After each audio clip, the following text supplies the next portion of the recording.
ನಮಸ್ಕಾರ ಸ್ನೇಹಿತರೆ, ಗೃಹಲಕ್ಷ್ಮಿ ಯೋಜನೆಯಲ್ಲಿ 24 ಹಾಗೂ 25 ಜೊತೆಗೆ 26ನೇ ಕಂತಿನ ಹಣ ಕೂಡ ಬಿಡುಗಡೆ ಆಗ್ತಾ ಇದೆ. ಹೌದು, 3 ತಿಂಗಳ ಹಣ 6,000 ದುಡ್ಡು ಆದರೂ ಬಿಡುಗಡೆ ಆಗ್ತಾ ಇದೆ.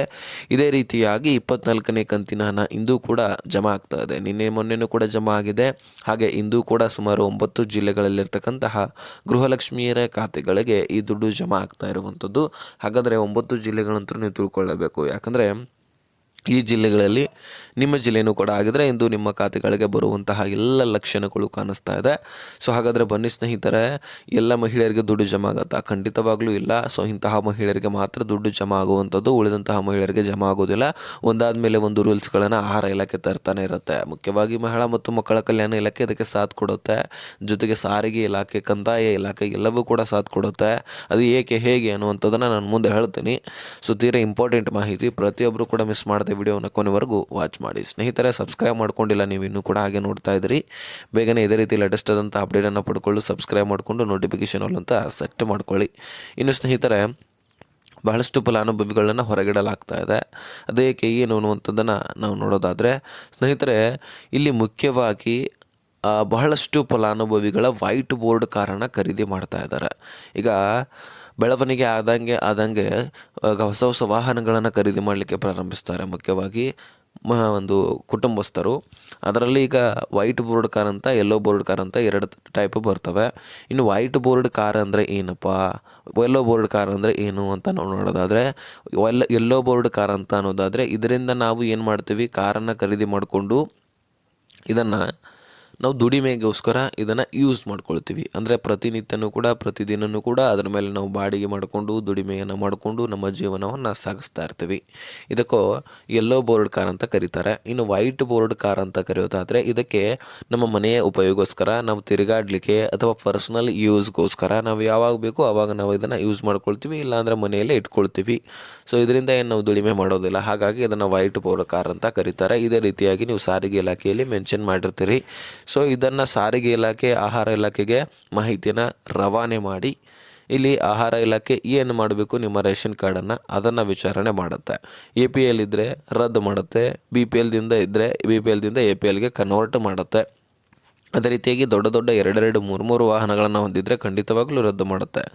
ಇನ್ನು ಇದನ್ನು ಹೊರತುಪಡಿಸಿ ಎಲಿಜಿಬಲ್ ಇದ್ದರೂ ಸಹಿತ ದುಡ್ಡು ಜಮಾ ಆಗ್ತಾ ಇಲ್ಲ ಅಂದರೆ ನಿಮ್ಮ ಬ್ಯಾಂಕ್ ಅಕೌಂಟ್ಗಳನ್ನು ಕೂಡ ನೀವು ಸರಿಯಾಗಿ ಇಟ್ಕೊಳ್ಬೇಕು.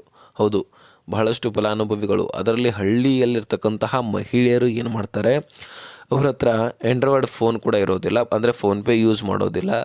ಇನ್ನು ಅದೇ ರೀತಿಯಾಗಿ ಬ್ಯಾಂಕ್ಗಳಿಗೆ ಬಂದು ದುಡ್ಡನ್ನು ಹಾಕೋದು, ತೆಗೆಯೋದು ಈ ರೀತಿಯೂ ಕೂಡ ಮಾಡ್ತಾ ಇರೋದಿಲ್ಲ. ಅಂದರೆ ಟ್ರಾನ್ಸಾಕ್ಷನ್ ಮಾಡಿಸ್ತಾ ಇರೋದಿಲ್ಲ. ಹಾಗಾಗಿ ಇವರ ಅಕೌಂಟ್ಗಳನ್ನು ಏನು ಮಾಡ್ತಾರೆ, ಬ್ಯಾಂಕ್ನವರು ಯಾರು ಯೂಸ್ ಮಾಡ್ತಾ ಇಲ್ಲ ಅಂತ ಹೇಳ್ಬಿಟ್ಟು ಡೆಡ್ ಅಕೌಂಟ್ ಅಂತ ಮಾಡಿಬಿಡ್ತಾರೆ. ಅದನ್ನು ಪೂರ್ತಿಯಾಗಿ ಕ್ಲೋಸ್ ಮಾಡಿರೋದಿಲ್ಲ, ಆದರೆ ಡೆಡ್ ಅಕೌಂಟ್ ಅಂತ ಆಗಿರುತ್ತೆ.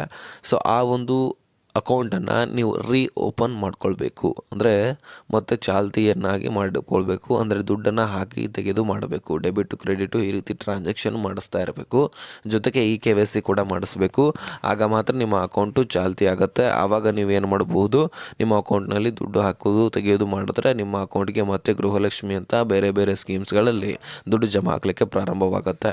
ಅಲ್ಲಿವರೆಗೂ ಕೂಡ ಏನಾಗುತ್ತೆ, ನಿಮ್ಮ ಅಕೌಂಟ್ವರೆಗೂ ಕೂಡ ದುಡ್ಡು ಬರುತ್ತೆ, ಆದರೆ ನಿಮ್ಮ ಅಕೌಂಟ್ಗೆ ದುಡ್ಡು ಜಮಾ ಆಗೋದಿಲ್ಲ. ಸೊ ಹಾಗಾಗಿ ನಿಮ್ಮ ಅಕೌಂಟನ್ನು ಚಾಲ್ತಿಯಲ್ಲಿ ಇಟ್ಕೊಳ್ಬೇಕು.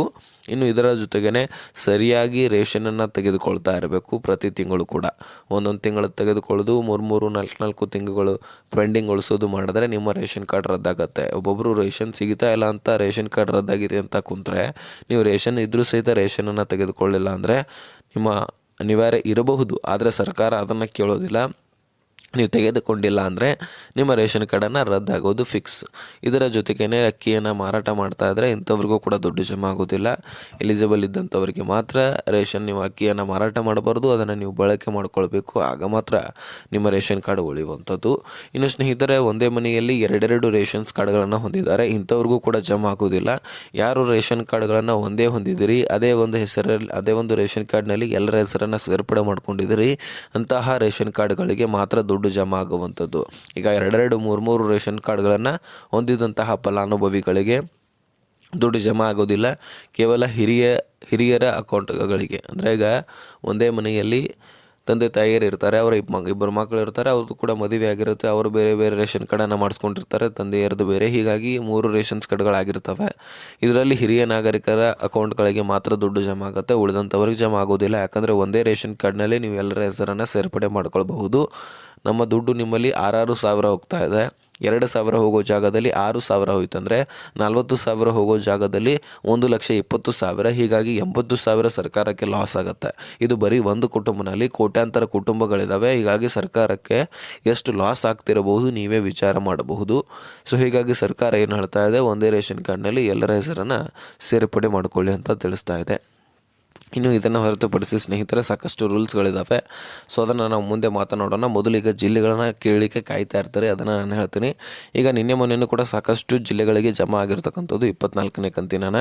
ಅದು ಬೆಂಗಳೂರು ನಗರ ಆಗಿರಲಿ, ವಿಜಯನಗರ, ಧಾರವಾಡ, ಯಾದಗಿರಿ ಆಗಿರಲಿ, ಬೆಂಗಳೂರು ಗ್ರಾಮಾಂತರ, ಬೆಳಗಾವಿ ಆಗಿರಲಿ, ಕೊಪ್ಪಳ ಆಗಿರಲಿ, ಹಾಸನ, ಬಳ್ಳಾರಿ, ಅದೇ ರೀತಿಯಾಗಿ ಉತ್ತರ ಕನ್ನಡ, ದಕ್ಷಿಣ ಕನ್ನಡ, ದಾವಣಗೆರೆ, ಈ ಎಲ್ಲ ಜಿಲ್ಲೆಗಳಿಗೆ ಆಲ್ರೆಡಿ ಜಮಾ ಆಗಿದೆ. ಅಲ್ಲಿ ಇನ್ನೂ ಕೂಡ ಬಾಕಿ ಉಳಿದಿದ್ದಾರೆ. ಹಾಗಾಗಿ ಇಂದು ಕೂಡ ಅದೇ ಒಂದು ಜಿಲ್ಲೆಗಳಲ್ಲಿರ್ತಕ್ಕಂತಹ ಮಹಿಳಾ ಫಲಾನುಭವಿಗಳಿಗೂ ಕೂಡ ಇಂದು ದುಡ್ಡು ಹೋಗ್ತಾ ಇದೆ. ಹೌದು ಸ್ನೇಹಿತರೆ, ನಿನ್ನೆ ಮೊನ್ನೆನೂ ಕೂಡ ಜಮಾ ಆಗಿದೆ, ಹಾಗೆ ಇಂದು ಕೂಡ ಜಮಾ ಆಗ್ತಾ ಇದೆ. ವರಿ ಮಾಡ್ಕೊಳ್ಳುವಂಥ ಅವಶ್ಯಕತೆ ಇಲ್ಲ. ಉಳಿದಂತಹ ಜಿಲ್ಲೆಗಳಿಗೂ ಕೂಡ ಜಮಾ ಆಗುತ್ತೆ, ಆದರೆ ದಿಢೀರನೇ ಎಲ್ಲರ ಖಾತೆಗಳಿಗೆ ಜಮಾ ಆಗೋದಿಲ್ಲ. ಅತಿ ಸ್ಲೋ ಆಗಿ ಹಂತವಾಗಿ ಜಮಾ ಆಗ್ತಾ ಇದೆ. ಒಂದು ಕಂತಿನ ಹಣ ಬರಲಿಕ್ಕೆ ಸುಮಾರು 10 ರಿಂದ 15 ದಿನಗಳ ಕಾಲ ಅವಕಾಶವನ್ನು ತೆಗೆದುಕೊಳ್ಳುತ್ತೆ ಸರ್ಕಾರ. ಹಾಗಾಗಿ ಒಂದು ಕಂತಿನ ಹಣ ಕ್ಲಿಯರ್ ಆಗಬೇಕಂದ್ರೆ 10 ರಿಂದ 15 ದಿನ ಬೇಕೇ ಬೇಕಂತ ಸರ್ಕಾರ ಮಾಹಿತಿಯನ್ನು ತಿಳಿಸಿದೆ. ಸೊ ನೀವು ಯಾರ್ಯಾರು ಈ ಒಂದು ಕಂತುಗಳು ಜಮಾ ಆಗಬೇಕಂತ ಕಾಯ್ತಾ ಇದ್ದೀರಿ, ಸೊ ಈ ಒಂದು ಕಂತುಗಳು ಬರಲಿಕ್ಕೆ ಟೈಮ್ ತೊಗೊಳುತ್ತೆ. ಸೊ ನೀವು ದಿಢೀರನೇ ಜಮಾ ಆಗಬೇಕಂದ್ರೆ ಆ ರೀತಿ ಏನಿಲ್ಲ, ಹಂತವಾಗಿಯೇ ಬರುವುದು. ತಾಂತ್ರಿಕ ದೋಷ ಆದರೆ ಮತ್ತಷ್ಟು ಡಿಲೇ ಆಗುತ್ತೆ. ಹಾಗಾಗಿ ತಾಂತ್ರಿಕ ದೋಷ ಆಗಬಾರ್ದಂದರೆ ಸ್ಲೋ ಆಗಿಯೇ ಜಮಾ ಆಗುವಂಥದ್ದು. ಇನ್ನು ಇದನ್ನು ಹೊರತುಪಡಿಸಿ ಸ್ನೇಹಿತರೆ ಇನ್ನೂ ಸಾಕಷ್ಟು ರೂಲ್ಸ್ಗಳಿದ್ದಾವೆ. ಹೊಸ ವ್ಯಾಪಾರವನ್ನು ಸೃಷ್ಟಿಸ್ಕೊಂಡಿರ್ತೀರಿ, ಅಲ್ಲಿ GST ಫೇರ್ಸು ಇಂತಹದ್ದೆಲ್ಲವೂ ಕೂಡ ಬರುತ್ತೆ. ಅದೇ ರೀತಿಯಾಗಿ ಹೊಸ ಭೂಮಿಗಳನ್ನು ಖರೀದಿ ಮಾಡ್ತೀರಿ, ಪ್ಲಾಟ್ಗಳನ್ನು ಖರೀದಿ ಮಾಡಿರ್ತೀರಿ. ಇದೆಲ್ಲವೂ ಕೂಡ ಕಂದಾಯ ಇಲಾಖೆಯಿಂದ ಆಹಾರ ಇಲಾಖೆ ಮಾಹಿತಿ ಕಲೆಕ್ಟ್ ಮಾಡ್ಕೊಳ್ಳುತ್ತೆ. ವಾಹನಗಳಿಂದ ಸಾರಿಗೆ ಇಲಾಖೆಯಿಂದ ಮಾಹಿತಿ ಕಲೆಕ್ಟ್ ಮಾಡಿಕೊಂಡ್ರೆ, ಭೂಮಿಗಳಿಂದ, ಮನೆಗಳಿಂದ ಇದೆಲ್ಲವೂ ಕೂಡ ಕಂದಾಯ ಇಲಾಖೆಯಿಂದ ಮಾಹಿತಿಯನ್ನು ಕಲೆಕ್ಟ್ ಮಾಡ್ಕೊಳ್ಳುತ್ತೆ.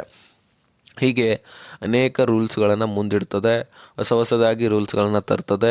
ಯಾಕಂದರೆ ರೇಷನ್ ಎಷ್ಟು ರದ್ದಾಗ್ತವೋ ಅಷ್ಟು ಸರ್ಕಾರಕ್ಕೆ ಬೆಟ್ರು, ಮತ್ತಷ್ಟು ದುಡ್ಡು ಉಳಿಯುತ್ತೆ.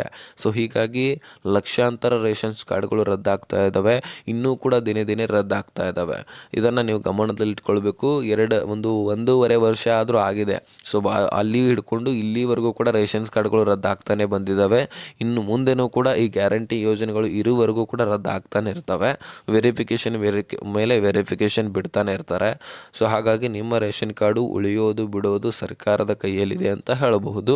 ಹಾಗೆ ನಿಮ್ಮ ರೇಷನ್ ಕಾರ್ಡ್ ಉಳಿಬೇಕಂದ್ರೂ ನಿಮ್ಮ ಕೂಡ ಮಹತ್ವ ಬಹಳಷ್ಟು ಇರುತ್ತೆ. ನಿಮ್ಮ ರೇಷನ್ ಕಾರ್ಡ್ ಉಳಿಬೇಕಂದ್ರೆ ನೀವು ಎಲಿಜಿಬಿಲಿಟಿಯನ್ನು ಹೊಂದಿರಬೇಕು. ಸೊ ಆಗ ಮಾತ್ರ ಉಳಿಯುವಂಥದ್ದು. ಇಂತಹ ಎಲ್ಲ ರೂಲ್ಸ್ಗಳನ್ನು ಮುಂದಿಟ್ಟುಕೊಂಡು ಸರ್ಕಾರ ರದ್ದು ಮಾಡ್ತಾ ಇದೆ. ಇದನ್ನು ನಾನು ನಿಮಗೆ ತಿಳಿಸ್ಬೇಕಾಗಿತ್ತು, ತಿಳಿಸಿದ್ದೀನಿ. ಒಟ್ಟಾರೆಯಾಗಿ ಇನ್ಫಾರ್ಮೇಷನ್ ಕೊಟ್ಟಿದ್ದೀನಿ. ಅರ್ಥ ಆಗಿದ್ದಲ್ಲಿ ನೆಕ್ಸ್ಟ್ ಮಾಹಿತಿ ಅಂಶವನ್ನು ಅಲಿಸ್ತನಕ ಬಾಯ್ ಬಿಡಿ ಫ್ರೆಂಡ್ಸ್.